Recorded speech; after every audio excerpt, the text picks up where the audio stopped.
We're now here for the second session of the day, which is challenging hierarchies of genre. Eliza Goodpasture will be beginning the session with a paper about Gwen Raverat, followed by Rachel Boyd, focusing on Nerys Johnson. And then the final speaker of the session is Kat Chimonides, presenting a paper about portraiture in the work of Rebecca Fortnum and Ishbel Myerscough. Like the first session, we're going to conclude with a Q&A session, but this time chaired by Elisabetta Garletti. So, thank you. So Eliza, would you like to take the stage?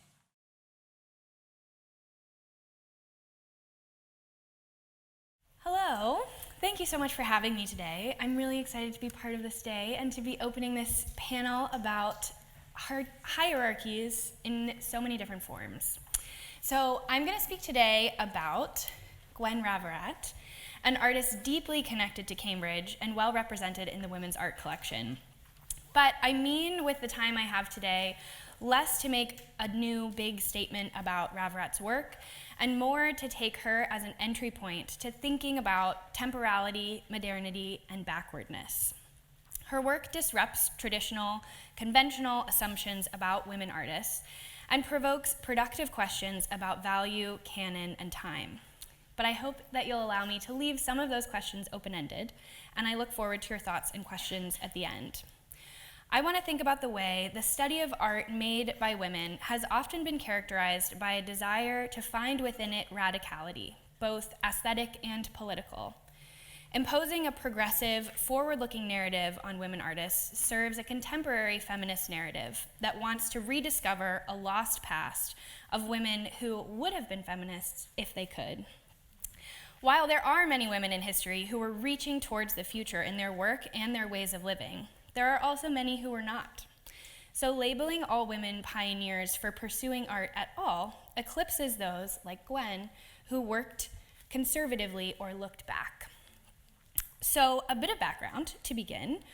Gwen Raverat was born Gwen Darwin. She was the granddaughter of Charles Darwin. She was born in Cambridge in 1885 and joined a very large extended family, all based in Cambridge.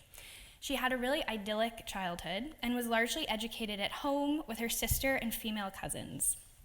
As a young adult, she fell in with the so-called neo-pagan group located around the poet Rupert Brooke, and she then briefly attended the Slade School of Art. This is a watercolor that she made around 1908. Sorry, the caption's not readable. But she made it around 1908, which is the year she went to the Slade, and it's of John Maynard Keynes, who was also in that neo-pagan circle. She was acquainted with the Bloomsbury set, but she was never quite part of it, though she attended some of Vanessa Bell's Friday Club meetings, and she maintained a friendship with Virginia Woolf for decades. She married a French artist, Jacques Raverat, in 1911. He had a degenerative illness that was eventually diagnosed as multiple sclerosis. They had 2 daughters, and they moved to Vence, France, in 1920. This is one of the paintings she made while living there. Jacques died in 1925, leaving Gwen bereft, but also free of the all-consuming care duties she had shouldered for years. She moved with her daughters back to Cambridge in 1928, where she remained for the rest of her life. So Gwen initially made oil paintings, which she continued to do throughout her life, but her principal medium became woodcut prints, like this one, which depicts Daphnis and Chloe.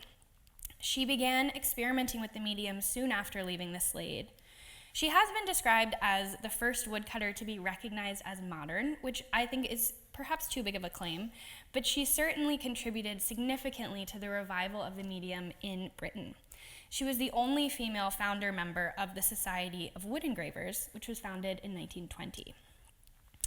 Gwen's most famous work, though, was her memoir of her Victorian childhood, which was called Period Piece and published in 1952 with her own illustrations. It was a great success and has not been out of print since it was published. She described the book as a circular book, meaning that it was not strictly chronological, although it does begin at a beginning and end at an end. Quote, "It is all going on at the same time, sticking out like the spokes of a wheel from the hub, which is me," she wrote in the preface. Period piece is an encapsulation of the slipperiness of time in Gwen's work and life. You might say that her life was circular too, in a way. She was constantly in the orbit of Cambridge and her family's deep roots there, and her art circled questions about place, mastery of medium, and narrative throughout her career. There are two parallel questions at play in my analysis of Gwen. First, how was she self-consciously looking to the past in her work? And second, how have art historians seen her work and work like it as backwards? Gwen herself was constantly looking to the past. Her positionality as a member of the third generation of Darwins put her in a unique tension between the exceptional innovation of her grandfather Charles and the resulting inability of the Darwin family to exist outside his shadow. The depth of her roots in Cambridge provided safety and community, as well as a complacency and a magnetism back to childhood. Her work referred to the past, too. Her painting style was modern in a post-impressionist, Bloomsbury-adjacent manner, but it remained stylistically very much the same from her Slade days until her death in the 1950s. She hated abstraction and remained consistent in her own visual language, as well as her taste for other artwork. This painting of Newnham Grange, which is where she grew up and also where she lived in her old age, was painted in 1951, and it shares the same palette, manner of mark-making, and general visual language as the painting that I showed earlier of Vance, which was painted 30 years earlier. Her decision to pursue woodcuts, which is a medium associated with illustration, craft, and also with the influence of Asian art practices and aesthetics, was unusual. In so doing, she was not choosing to be in direct competition with her friends and peers in the British art world, who were exploring a painterly modernism. Although she made many works based on her own inspiration, much of her woodcutting was done on commission to illustrate magazines and books. It became a reliable source of income for Gwen and represents a different kind of artistic practice and professionalism. Many of her prints have a striking timelessness about them. Many of her landscapes of Cambridge, for example, are sometimes populated by figures, but have no features that would tell us when the image is set. Her illustrations of A.G. Street's Farmer's Glory, this is one of them, are a wonderful meeting between two nostalgic artists. Street's memoir, Farmer's Glory, is infused with a desire to return to the old ways of living with the land, and Gwen's illustrations reflect that. They're respectful, nostalgic, and old-fashioned. But the visual language of some of her woodcuts does also reflect a modernist aesthetic. Her striking portrait of her husband Jacques is really mesmerizing. The texture of his face, with his eyes emerging from concentric circles of lines, and his beard seeming to lift off the page, and the texturality of the patterned background. They really make it an arresting portrait that reflects the complexity of her marriage. It was made the year of Jacques' deaths from complications of MS. It's not clear whether the portrait was made before or after he died, or whether the face pictured reflects the way he looked when he died, or the way he looked years earlier when he was healthier. Many temporalities seem to sit within this image, and the sense of layering is echoed in the texture of repeated lines on the page. So I'm turning now towards the way critics and historians have viewed Gwen and her work, and I'm going to leave this group of images of hers that are all in the Women's Art Collection up while I talk about it. In a 2016 paper, Kristen Blumel examined the way Virginia Woolf described Gwen as, quote, definite, burly, and industrious. Raverat was a stout woman who worked in a physical medium, woodcutting, that required bodily engagement and tools distinct from painting or drawing. Blumel argues that Woolf's opinion of Raverat, which continued to be condescending throughout their friendship, demonstrates the modernist desire for slenderness in both body and visual form. It's a perceptive claim and underlines the continued narrowness of our conception of modern art. The potential to broaden the use of the term modernism in the context of British art has been widely explored, including by David Peters Corbett in his book The World in Paint, published in 2004, and also the work of art historians of the Pre-Raphaelites and other Victorian painters that have helped shift perceptions of modernity into a British context. But these narratives still revolve around progress, radicalism, and a future-oriented way of seeing the world, words which are also used to describe modernity itself. They also revolve around paint. So what are we to do with an artist like Gwen, whose work looks backward? I want to bring her work into conversation with the work of queer theorist Jody Mead, whose book, Feeling Backward, develops a methodology of, quote, tracing the characteristic gesture of refusal or shrinking in work by those who choose isolation, turn toward the past, or choose to live in a present disconnected from any larger historical continuum, end quote.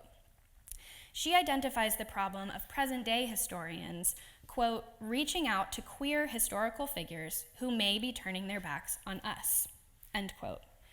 I think her thought framework is exceptionally useful for women artists, too, particularly in its reminder that our expectations as historians are often grounded in our own affective desire for connection with figures in the past.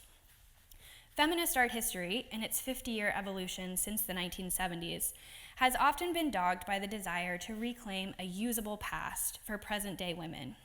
We seek characters in the past who resonate with values of the present, women who espouse a desire for equality, change, innovation, representation. The women artists who fit this description and whose names have become well known were often anomalies in their own times.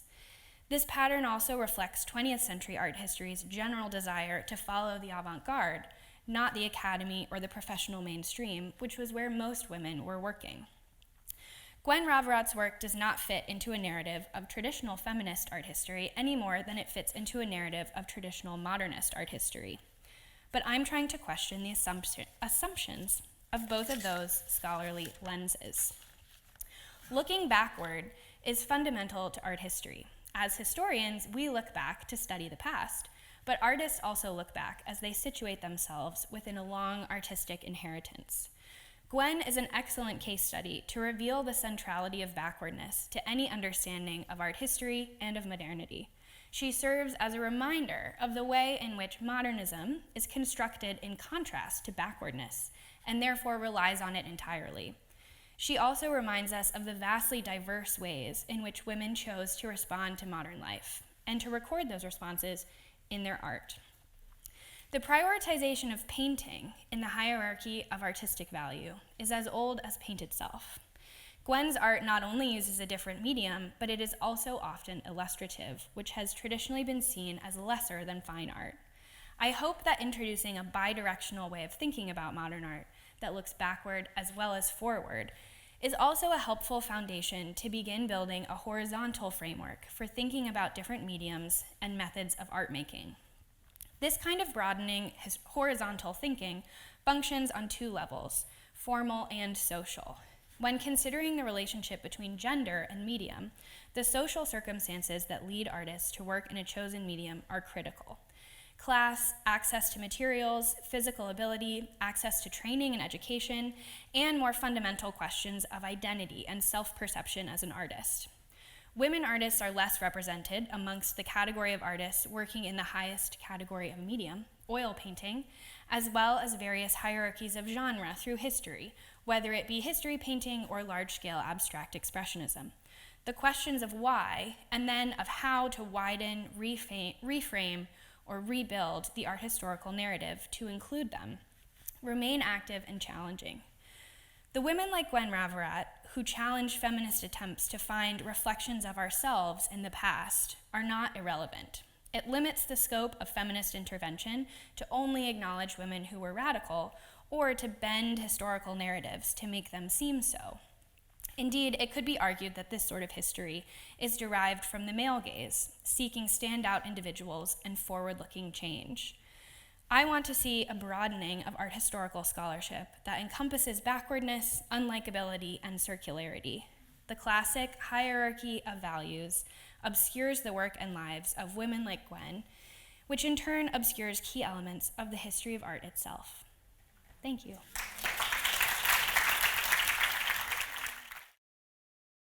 Thank you, Eliza, for that amazing paper, and thank you to everyone here today. It's really such a generous and warm room to be presenting in.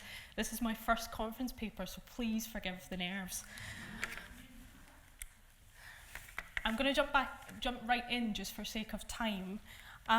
So there are countless VHS tapes and photograph albums documenting the practice of the disabled artist and curator Nerys Johnson in her archive and collection, currently held by the Laing Art Gallery, and among these is the 1989 short film Nerys Johnson at Work. In it, Nerys Johnson utilises a long wooden pole as a grip aid to arrange a bouquet of flowers. She's seated in a specially designed mechanised chair.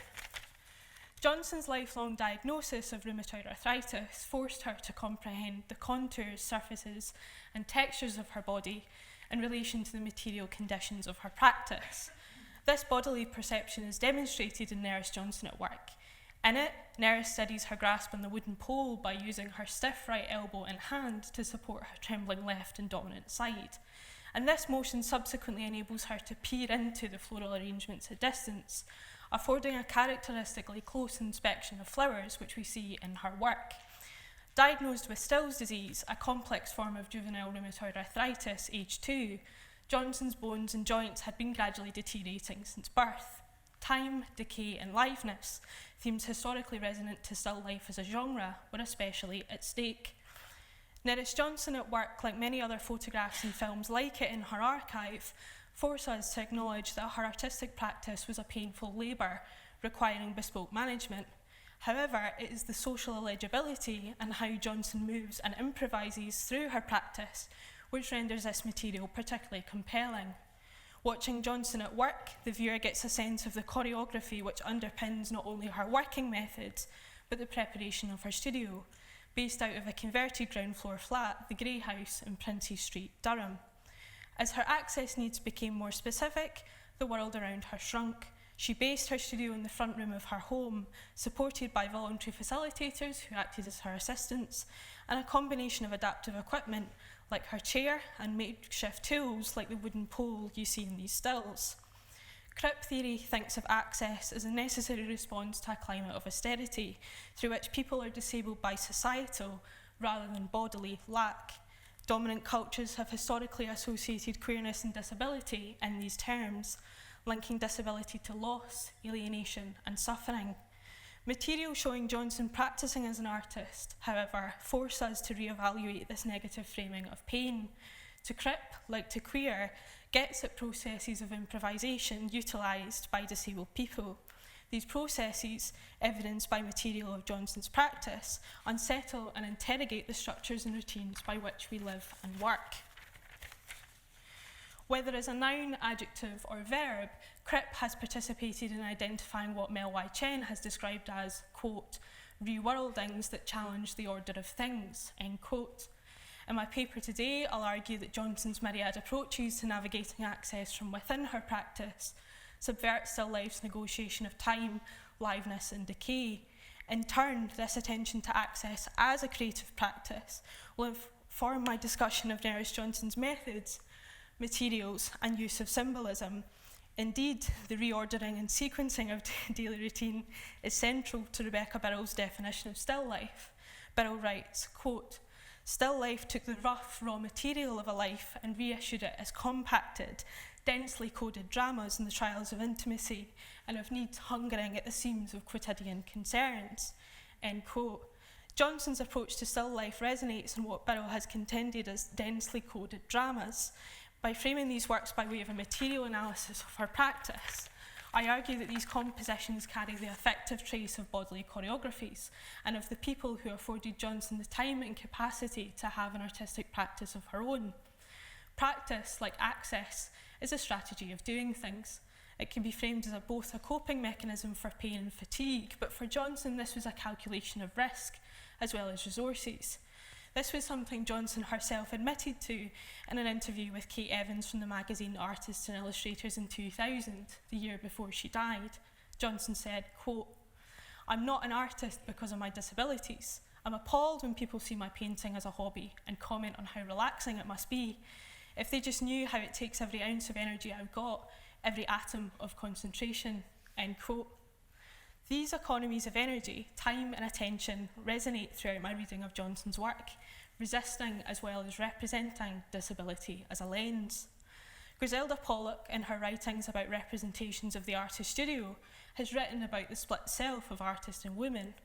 For Johnson, I maintain that the split self is the disabled person and the artist, two identities that intersect in representations of her at work. These images, representing Johnson productive in a private domain, time and space of her own making, simultaneously embody the fantasies of many women artists dreaming of a room of one's own, but also of disabled people negotiating their own bespoke access needs. But the representation of Johnson at work and her studio space are far from discrete, forming interdependent moments that contextualise the intention and the discourse around her flower paintings. Disabled bodies expose themselves, Rosemary Garland Thompson has written, by becoming sick rather than tools of our intentionality. Nerys Johnson at work and material like it is compelling in its innate contradiction of Garland Thompson's claim, rendering Johnson's sick body intentional. So material documenting Nerys Johnson's practice challenges us to consider disabled identity as relational, constituted by a series of events, actions and encounters, which is sequenced by material demonstrating her practice. A relational approach to identity may also nuance approaches by how we record and describe disability from within the archive, enhancing ideas of provenance beyond the base description of an object. For example, the entry for Lilies and Astromerias in the Women's Art Collection website doesn't acknowledge the day, 28th of October 1979, that appears on this work, as certainly as a signature in the bottom right-hand corner of the composition. This telling detail follows Rebecca Birrell's contention, remarking on the practice of still life as a means to make sense of and to document one's daily routine, akin to the keeping of a diary.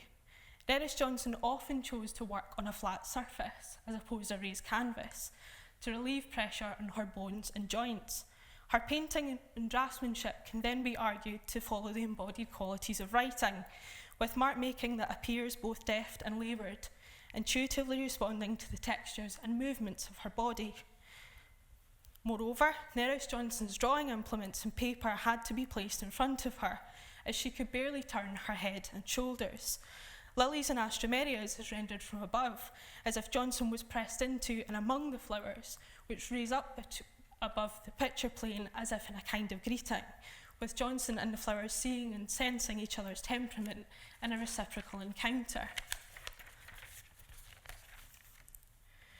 Nerys Johnson worked with the instability of her bodily condition in approaching still life, a genre which artists have historically used to curate and to cultivate their own artistic identity. By emphasising her contact and interaction with flowers as vital beings, Johnson destabilised the expected notion of the artist as a sovereign and solitary producer in relation to the inert subjects of still life. This ultimately violates the hierarchy of relations through which artists have traditionally utilised still life as a medium. Still life's historically presented itself as a means to exercise skillful control of a variety of media, and by generating faithful and familiar representations of objects, artists can thereby demonstrate their competency and market their talents. Rather, Nerys Johnson's interdependent and constructive relationship with flowers transgresses what Mel Y. Chen has described as, quote, the proper intimacies between humans and non-human things. That is, Johnson's wilting and drooping flowers are still life, performing her continued agency as a labouring and productive body, one even desiring of sameness and of cultural normalcy. Animacy also surrounds political questions around disabled people's right to life and eco-citizenship within society, particularly when perceived as incapacitated, incoherent or unable to self-regulate. It's true, we too often recoil from the interdependence of the disabled body, imagining the devastation of our corporeality to be a fate worse than death. Nerys Johnson's continued return to still life challenges the individuation of bodily agency, instead advocating for the interdependence between people and things, much like flowers in an ecosystem.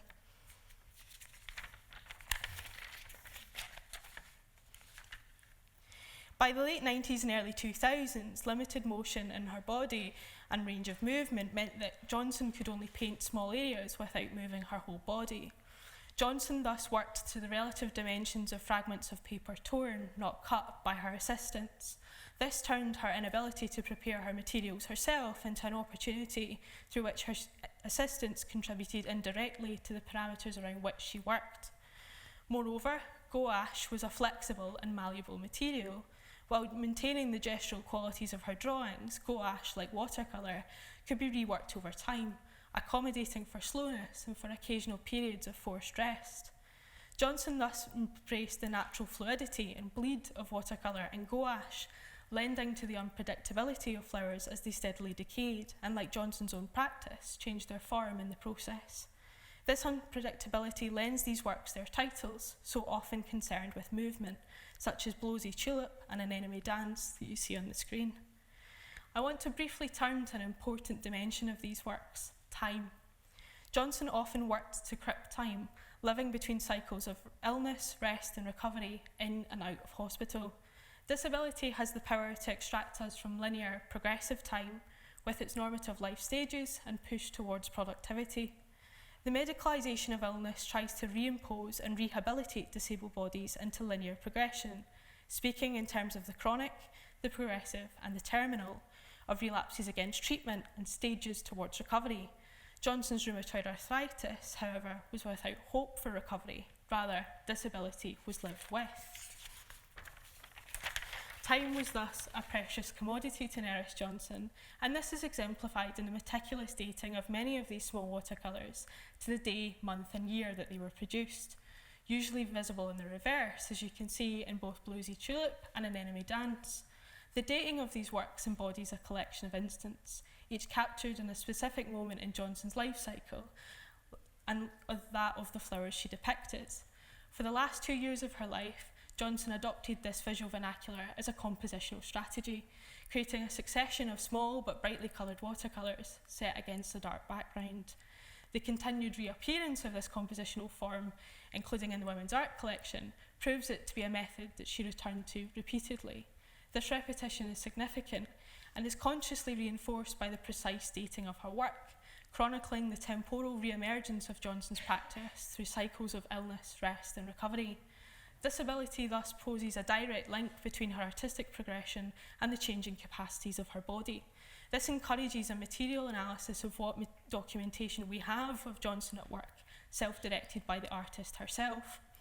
In calling upon her lived experience of time, liveness and decay, Nerys Johnson evoked the historical tradition of still life as part of the artist's repertoire, consciously invented, adapted and developed. Thank you.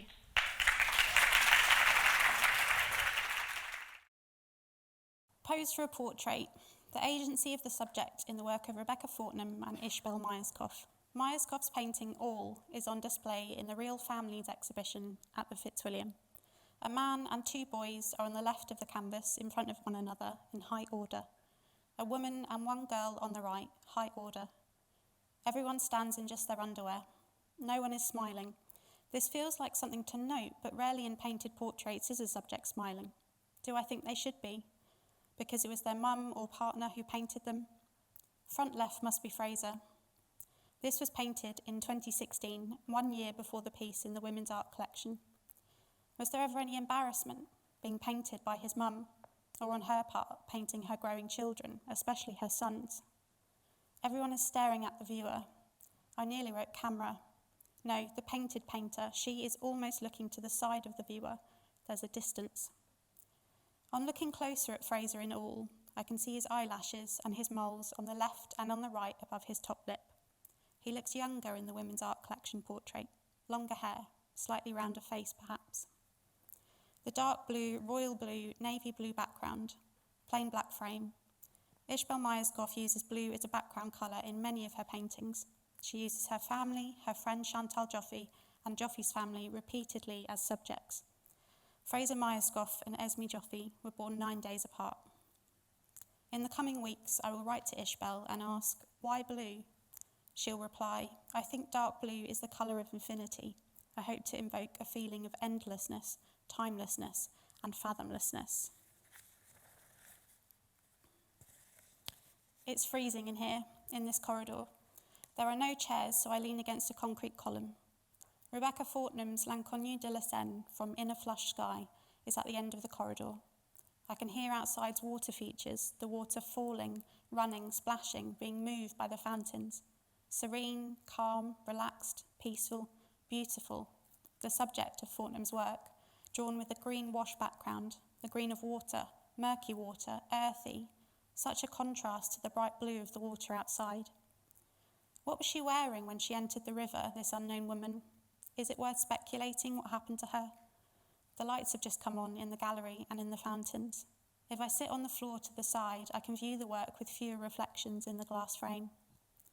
Can I refer to it as she, the subject of this work, as the subject is an inanimate object?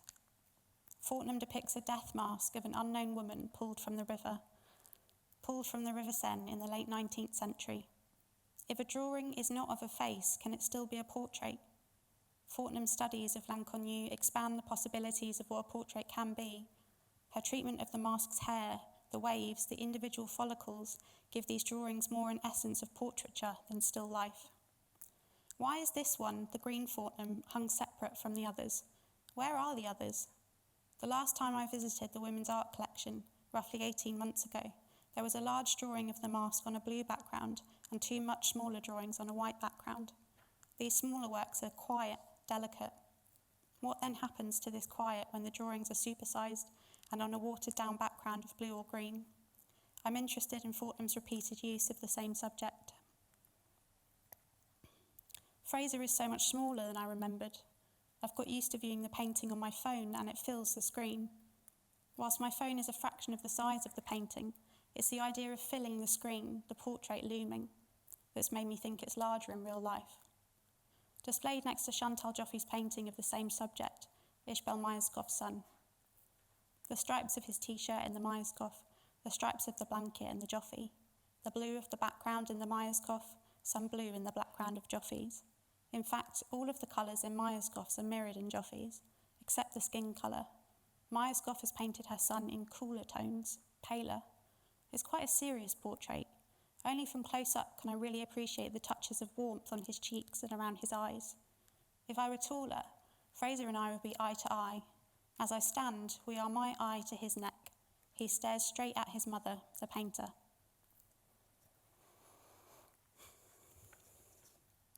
In Joffe's painting, also titled Fraser, his skin is more yellow. It looks warmer. Translucent skin tone painted over luminous green.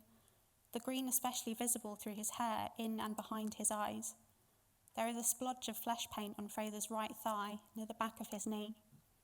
One of the glorious things about viewing these at Murray Edwards, there is no glass separating me from the artworks, making the temptation to touch them almost irresistible. The splodge, it needs picking at.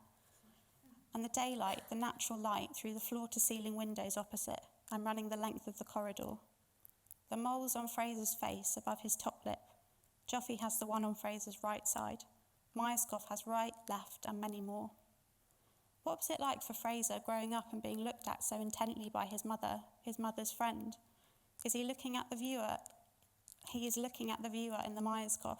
He is looking at his mother. In the Joffe, he looks to the side, to the right of the image. As these paintings are not behind glass, I do not see myself reflected in the surfaces. I don't remember what it was like to be this young. It is unbelievably cold in the corridor where the green Fortnum lives, a drawing of a death mask. The sound of the water again, the cold and the nearby water. The phrase not dead but sleeping comes to mind, and then waving, not drowning. I think of Sam Taylor Johnson's film of David Beckham sleeping, a conventionally attractive person captured with their eyes closed. Fortnum's drawings, mostly vertical lines evoking movement. The non-stop river Seine runs, also a dragging, downwards feeling, a heaviness to counteract the delicacy of Laing's expression. The repeated vertical lines in the drawings, repeated reproductions of the mask, repeated looking, repetition is movement. The background paint has been applied vertically, adding to the motion. I am fortunate to be shown the other Fortnum works, which are currently in storage. Here in storage is the blue one and the two drawings on white paper. I am confronted not only with my reflection in the glass of these frames, but with the reflections of other artworks stored nearby. Other portraits appear next to Laing, ghostly. Fraser, his moles, faint hair on his top lip around the mouth, eyelashes, Colours of the iris, umber, amber, green, his beautiful chin-length hair, dark brown to fair. Only a few eyebrow hairs of his right eyebrow are visible. Most of the eyebrows are covered by head hair, not curls but curves. A semicircle of head hair sweeps the space between his eyes, the bridge of his nose. The blue background. Ishbel Myerscough's work makes me think of Ellen Altfest's. Both artists deal in precision, in detailed observations. Joffy's style is looser, brush marks visible. Fraser sits on a blanket which covers the sofa, on a very bright and excitingly patterned sofa. His hands together, placed, squeezed between his knees. The painting cuts off the crown of his head and his calves, ankles, feet. Something about his mouth. He looks unsure. Is he biting his lower lip? I need to move closer, as I have come back to sit at the table across the corridor. He sits in his white pants. Is he cold? L'inconnue de la Seine, the unknown woman of the Seine, the death mask so frequently reproduced since the late 19th century. How have his features changed over time? Her features. This face that has inspired artists and writers over and over again, from Rainer Maria Rilke and Nabokov to Yan Yan Chen and Dragana Jurisic. There are many stories surrounding L'Inconnue, like whether the woman really was dead when the original mould was made. A truth, the face of L'Inconnue is the face of the original CPR doll, Resusci Anne. Another truth, she is the one we worry about in Smooth Criminal. Annie, are you okay? Are you okay? Are you okay, Annie? I write to Ishbel asking about her process. She replies, the painting of Fraser in the Women's Art Collection was inspired by those Cranach Holbein paintings of young princes. I work both from life and photographs, but I cannot work from photographs alone. I paint the people and things closest to me, who and what I observe the most and most consistently. Children are fascinating because you look at them at all times and they change so much. I've looked at them more than anything or anyone. When they're very small, you are not even allowed to look away in case they hurt themselves. A very strange feeling that it takes a long time to get used to. I used to work entirely from life, but because I paint people that are imprinted on my brain, I quite like photos, usually small elements of the whole, because I am then free to allow my imagination to take off. I can take longer to decide and ponder. A sitting always evokes a feeling of hurry. That provides an energy, but no time to relax into the image. I'm always acutely aware of the sitter's discomfort and desire for the end, or the need to wriggle. I ask Ishbel how Fraser feels about being a subject. She replies, Fraser likes to be drawn and painted. I was drawing him yesterday before he went back to university. I now have to get used to not seeing him. He's now 19. Both he and his sister have been very regular models for me and my friend Chantal Joffy. My eldest son is less keen, and although I have painted him, he doesn't enjoy it so much. I think Fraser and Bella enjoy the attention. They are both also fascinated by the process, like being part of a magic trick. They know that my renderings of them come from a very deep love, and they feel it as I work. They never bother or worry about how they look in the finished works. They understand that sometimes it is about them, and sometimes they are illustrating something bigger or universal. If the woman who became L'Inconnue really was dead when the mask was made, she obviously couldn't consent to the making, let alone the countless reproductions, let alone her use for Resusci Anne. But then, had she been alive at the time of making, let's say she was an artist model, how much control did she have over her image? Likely not any. Fortnum has drawn L'Inconnue since 2005, so far using images of the mask to create her drawings, and not working directly from a mask. Fortnum writes that she could continue to draw her indefinitely. When previously exhibited, the larger coloured artworks have been shown alongside quotes from Henry James's Turn of the Screw. The exhibition name, In a Flushed Sky, was also taken from James's story. Having been previously shown side by side, I wonder how Fortnum feels about the blue and green L'Inconnues being separated in the Women's Art Collection, displayed apart in the same corridor. Having only seen them here, I haven't experienced them any other way. Fortnum states, each return to the image, each drawing, yields a different story. Rather than authoring or controlling L'Inconnue's narrative, my sense is that, for the duration of the process, I am participating in her unpredictable tale. I was an artist model for 7 years, and I see modelling as a truly collaborative process between model and artist. I posed for life drawing classes at the art school. Through the art school technician, I met a group of artists who I modelled for every Tuesday in their beautiful, huge houses and villages across Norfolk. I sat for portrait classes at an adult education centre, modelled at a private school and a sixth form. I took part in the big draw and posed in a range of outfits in a large glass building in the centre of Norwich. I worked at classes for the public held in a religious meeting house, at an arts organisation 5 minutes from my home, and in a converted barn down an unlit driveway near the street where I lived when I studied at the art school. It is hard to sustain an expression for any length of time. My least favourite class was for games, art and design students, where for 90 minutes I had to make faces. An emphatic look of surprise, raised eyebrows, mouth open wide, saliva pooling behind my lower lip. A look of concern with a furrowed brow. A look of sleep, eyes closed, face muscles as relaxed as possible. Each of these lasted 5, maybe 10 minutes. I might fall asleep in longer, horizontal life poses, but never in portrait. The head starts to nod as I drift off. In breaks, I would put drops of water under my eyes. I would get fresh air where possible. I would move around, stretch, close my eyes in a break, eat a snack, drink water. If there is a heater blowing warm air on my face, it's hard to stay awake. If there is dim lighting or if it's late in the day. There were so many things to consider when modelling. It was never just sitting there, never just standing there. There is a great deal of trust involved in modelling for a live class and when sitting for a portrait. Whether my eyes were open or closed, there was still the potential for me to be in a vulnerable situation. In a portrait class, many people would take photos for reference. Some would ask if that was okay. Others would go ahead and point their phone at me regardless. They were paying for me.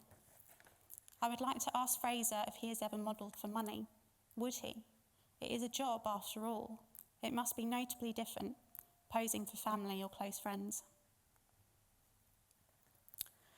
I've been making these collages, which I will put outside in the next break for everyone to take if they would like, for the past few weeks. All of the photos were taken by me, either of the artworks as I saw them in real life or as I've seen in books. I've been looking and re-looking at these images by Myerscough and Fortnum. I'm getting to know them better. I started to worry about copyright issues, and if the artists would like or even approve of these 6x4 snapshots, these distorted versions of their work. Then I started to think about the artists' agencies. How can they know what happens to images of their drawings or paintings once they've been displayed in galleries or reproduced in books? Thank you.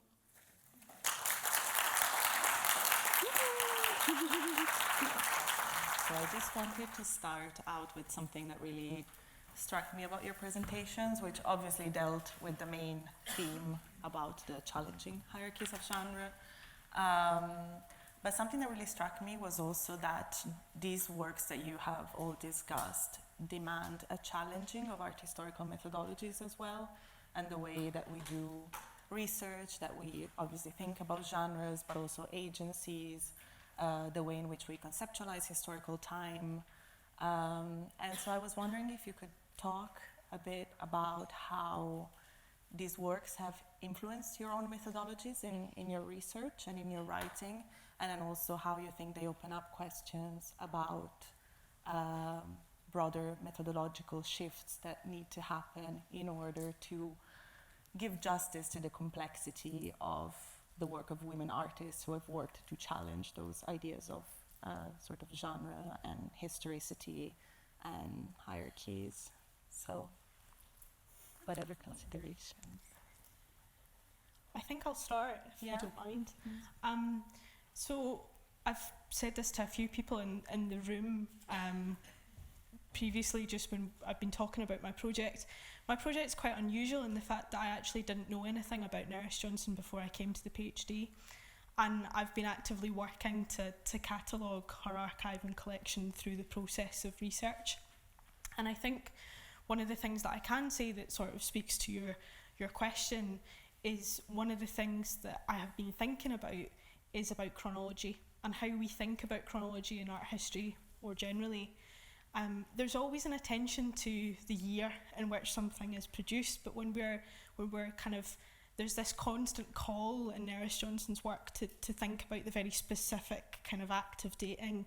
And the other kind of call that I think I've had as an archivist and as a researcher is in the attention to thinking about how very specifically she worked and the conditions in which she worked and how that changed over time.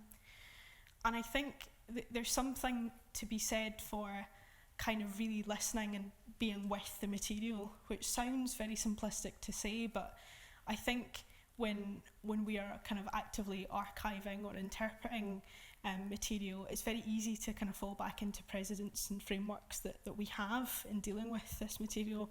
And certainly one of the challenges in working with this archive and collection is that in many ways the kind of collections management software that I'm working with doesn't necessarily have the kind of tools or the capacity to have this expanded provenance that I would like, particularly in terms of how we think about disability or any other protected characteristic as it works within the archive. So there's something to be said in really sort of staying with those tensions as they present themselves within the material, and really being attentive to the sort of material differences of each individual work. I think chronologies tend to collapse and they tend to kind of stratify those differences, and I think there is something about kind of being with an archive and looking at material that really calls upon the need for nuance and very kind of nuanced perspective.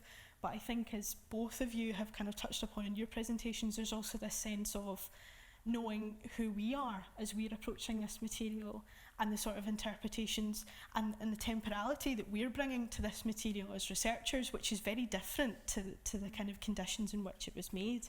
So I know that's a very general answer to your question, but I think that there is something very much about kind of being with material and about kind of really, really looking at material and being very reflexive not only about what you're looking at, but who you are when you're looking at it. Yeah, I think this aspect of temporality was really key in all of your presentations, and also thinking about what you emphasized, the temporality involved in the act of making, this kind of like diaristic recording of a lived experience, and then thinking about the archivist as someone who also brings their own sort of lived temporality to spending time with the material. Do you have any other considerations? Yeah, I think I like how you've put that of just being with the work, which sounds so simple but is so complex. And I think it's something I think about a lot too, and something that I have struggled with methodologically, working with kind of unknown women artists, if you will, from kind of further in the past, is balancing their biography with their work, which I think goes hand in hand with what you're saying. And it's such a hard balance to strike between wanting to tell the story of their lives if it has never been told before, and because it's important to know when you're looking at their work, but also with giving them like the formal consideration and looking at their work as work, not just as a biographical reflection of something that happened in their lives. So I think that really comes with like close looking and making visual analysis be at the forefront of looking at the work. Yes, there was really an emphasis on sort of the material histories of these works as well, and because of the conflation in a lot of feminist art of the personal is political, there is also a sense of course, bringing in that personal element which you've all discussed, and kind of like the material conditions in which the works came about that had a lot to do as well with just the material conditions of the women who were producing them, but then also giving equal attention to the formality of the formal aspects of the works. What about your own methodology and how you went about writing this? So I feel very like fish out of water because I'm not doing a PhD. I'm just a person who likes writing and making things. I did start one, but due to ill health, I stopped that. I've started reading about crypt time and a lot of disability recently, so I found that very interesting. So yeah, I'm not sure if I have a methodology. I'm just looking at these things, these artworks through the model's gaze. Yeah, maybe that's it. Yeah. If I may, I found your slides absolutely beautiful, and I found it really interesting how when you were reading your writing, sometimes when you were referring to an artwork, we didn't actually see that artwork on screen, and there was a real slippage in having to sort of listen to you and kind of untangle this very rich description that you were given that was about your lived experience. It was about your position in relation to that artwork. But maybe the actual artwork itself wasn't coming till a slide later. And it was so interesting how those reflections were really changing our gaze as an audience, how we were looking and what we were being attentive to. That's lovely, thank you. So does anyone have any questions in the public? Yeah. Let's just wait for a mic to come to you. Thank you. Thank you very much to each one of you, and also to the whole conference. It's been fantastic so far. I've really, really valued it. There's so much that I want to respond to, but I'm going to try and limit myself. I really wanted to say something about the fact that I did a residency at Durham Cathedral in 1984-85 during the miners' strike, when Nerys Johnson was curator at the DLI Museum, and I had an exhibition there at the end of the year that I was there. The Durham residency is a very interesting sort of contrast to the one that we were hearing about earlier this morning, and was full of problems. But one of the things that was interesting was that of the many people involved, if you like, at an administrative level or a managerial level, probably more appropriately, in creating that residency from many different institutions. Nerys was probably she was the only woman, and she was also the only one who showed any compassion for the hell that I went through in that year. No, that's unfair. That's unfair, I shouldn't have said that. She showed greater compassion, let's say. And I maintained contact with her for several years after that, and really appreciated her work. And I wanted to just introduce that to a discussion of her work, because I, a few years ago, came up with the word, the deserver. So my argument is for a woman of my generation, the chances of making a conventional progressive oeuvre, as we were taught, made us a real artist, was virtually impossible. And so we were forced to work socially and institutionally in order to change things, as well as in the studio. And so that in our work, we've often made a kind of applied work, an applied practice in these different arenas. And I would argue that it's worth thinking about Nerys's work at the DLI Museum and what that might have meant for her, because I could imagine that for her it might have been potentially as gender conflictual as my experience of living in an all-male college as part of Durham University and being in an all-male cathedral at the time was. And so I just wanted to raise that as an extra to your really fascinating work. And I particularly wanted to congratulate all of you on thinking about time and duration, because it's only, say, in the last 15 years that I've been able to start thinking about de Sèvres because of thinking about my own practice and my different situations, the different institutional situations. And thank you very much. Do you have any comments on this, about the relationship maybe between the curatorial work and the artistic practice and how they influence one another? Yeah, absolutely. Probably one thing that I didn't mention, it was in an earlier draft of the talk, but 15 minutes isn't an awful lot of time. So again, it was that whole balance of biography I think you referred to earlier, was that the majority of what I've referred to in the talk was practice that came after Nerys retired from the DLI. And what I find really fascinating is she's retiring as a result of ill health in 1987. It's a massive kind of shift for her from working 20-year career at the DLI, and as you say, like massive advocate for artists.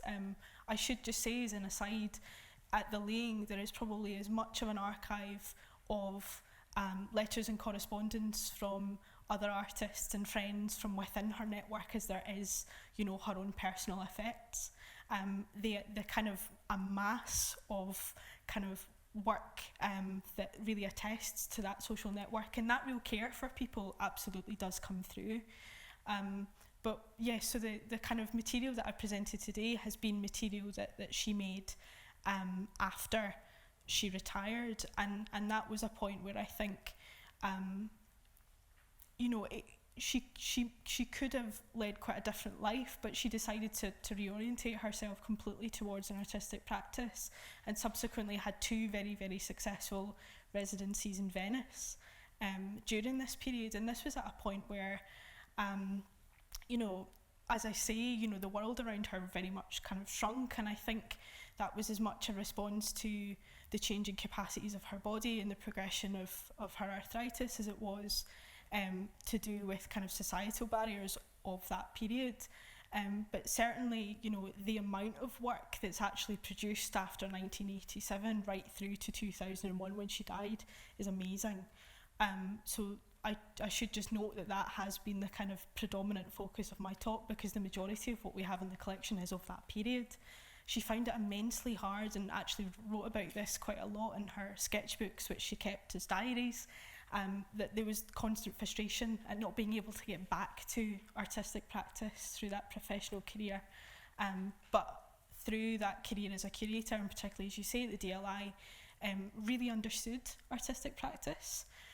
Someone who I think was very attentive to these ideas of materiality and giving time and space to artists to make and to create work. So yeah, absolutely. But thank you for your comments; they're really appreciated.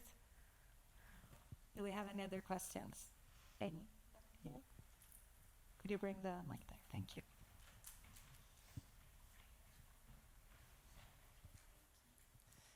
Thank you so much. That was so brilliant, that panel.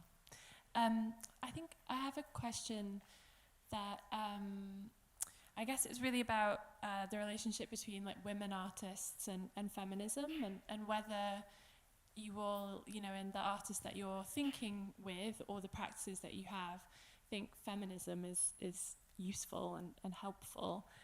Maybe that seems like an obvious question, but I think there's also something that came out of your different papers that woman artists or women artists and other kinds of approaches, queer theory, are maybe more useful.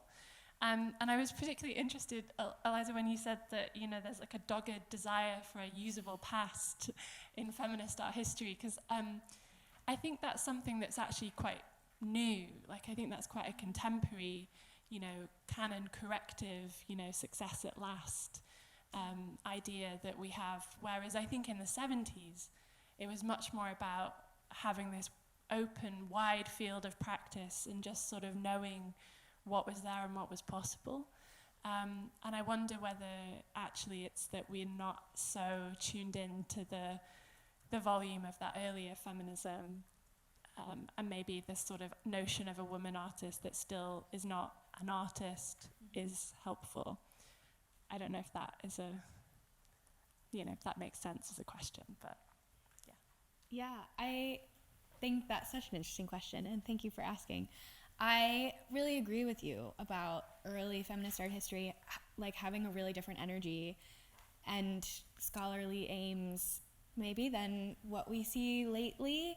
And I think the question of whether feminism is useful now to me and to us is something I think about a lot. And I was really surprised when I started my PhD and was asked that question, because I sort of thought, well, I'm working on women artists, of course, like how could this not be feminist? But I think it's really productive to think about, and I also think that I really want feminism to evolve, to be either to evolve back to the 70s vibes or to evolve forward. I think that there is kind of a sense of it losing relevance or becoming dated, and I don't love that.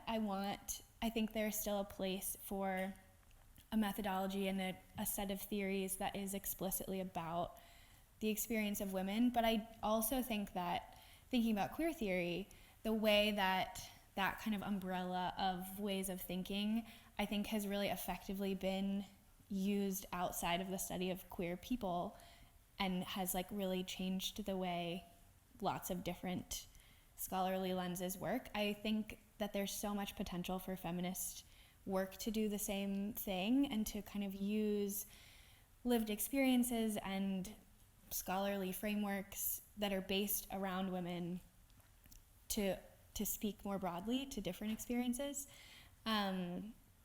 So yeah, I want to be hopeful about it and not let go of feminism as something in the past. And I also really do agree with you that early feminist scholarship, I think, has kind of been overlooked lately, and we should look at it more. Do you want to comment on the influence of feminism on your perspective frameworks of thinking about these works? I don't know what I've got to add to this. I'm very mindful that one of the artists that I have talked about is sitting in the audience, so I don't want to say, don't want to speak. Please, Rebecca, please. I suppose what I got from Kat's presentation was her actually doing exactly this, and talking from that lived experience of having the gaze upon her as the artist model and thinking that through as she looks at other things. So for me that was an enactment of a feminist methodology, but I don't know what other people thought. Yeah. What about you? I really agree with what Rebecca says. Yeah. I do think that your presentation was in itself quite, as you said, beautifully an enactment of a feminist methodology. I think I try and advocate for a place of intersectionality in my work, and I think it's about looking across a broad kind of spectrum of what lived experience is and how we confront it, because I'm quite aware that I'm looking at the life and work of a single person and their kind of biography and their effects and so much of themselves is within this archive and collection. As for the place of feminism, I think I'm very much still trying to figure that out. I feel that there is something about the kind of compassion and the social network that is also embedded within this archive, and indeed embedded within representations of Nerys Johnson at work, which were kind of collaboratively produced with her and her assistants that are quite often her friends as well as kind of voluntary facilitators coming from either local art colleges or elsewhere. So she did have this network and this generosity around her.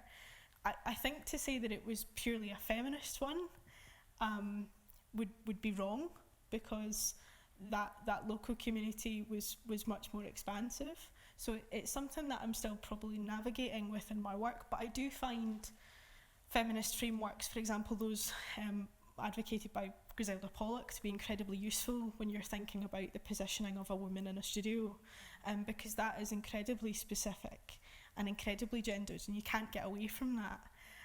And increasingly, a lot more of my scholarship is coming to terms with the body and embodiment and how we trace that through the work. So I would say that it's something that I'm still considering actively, but I think I do tend to think about intersectionality, and I do tend to think about the perspectives of lots of different identities.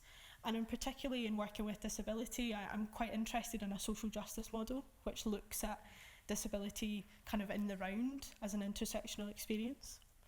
So I hope that answers that question. Yeah, thank you so much. So I think we have to wrap up the session. Is there maybe a final question from the audience? Yeah, one over there. I'll make it brief, but I really enjoyed the sense of stillness as this concept, which I think was really inherent in different implicit and explicit ways in all of the papers. And I just wondered if you had any more to comment on that sense of stillness. I think, Rachel, particularly in your paper, what really sort of resonated with me was the idea of still life as a genre, and you spoke really effectively about that genre and its relationship to Nerys's work and different experiences of corporeality, different experiences of normative ideas about mobility. And something that I just, that hit me was this idea that still life remains life, you know, still life as something which is stilled, which I think was kind of at the heart of your paper and thinking about that. So I just wondered if you had any more comments on this idea of stillness for all of the panellists. I think it's something that I'm continuing to sort of work with, but I think a lot of it kind of comes back to the kind of positioning within kind of Nerys's life of a lot of this material that I've shown today, which has happened. You know, she's retired from her professional career and she's reorientated her practice to be an artist. And I should say that she studied as an artist. So she went to what was Durham, but the campus was based in Newcastle. And there's this constant kind of feeling throughout her career that she just wants to get back to making art. And I think for me, the interesting sort of kind of contradiction that sort of happens is when she is at her kind of most visibly vulnerable as a person. And of course, not only is she disabled, but she's an older woman. And there's so much kind of stigma to unpack in that in terms of what her position in society is and how she should relate to other people. She's actually at her most productive. And that's the period where we get all of this kind of really kind of self-directed documentation of her at work. And for me, I feel that what she's trying to resist is this idea that she should be still and she should be placid. But I think also the interesting thing is that she's working within a medium or a genre, a still life that we conceive as passive.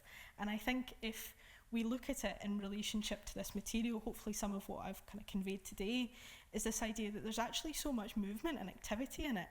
But that movement and activity is quite implicit and quite sight unseen, particularly from enacted by someone who did have certain limitations in how they could move and how they could make work. But there's a real kind of activity there. So what I would say is that I think you're being spot on, there's a resistance to stillness. But also, as you say, there's this contention that life is continuing and that practice is continuing, and she's continuing to be productive and to contribute to this oeuvre in a really sort of self-reflexive way. Yeah, I really like this aspect of still life as almost recording a choreography of gesture. There we're talking about the performativity behind still life, which is something that we don't necessarily think about when we think about this genre. So this is all the time we have for questions. Thank you all for your generous questions, and thank you to our speakers for some really wonderful talks.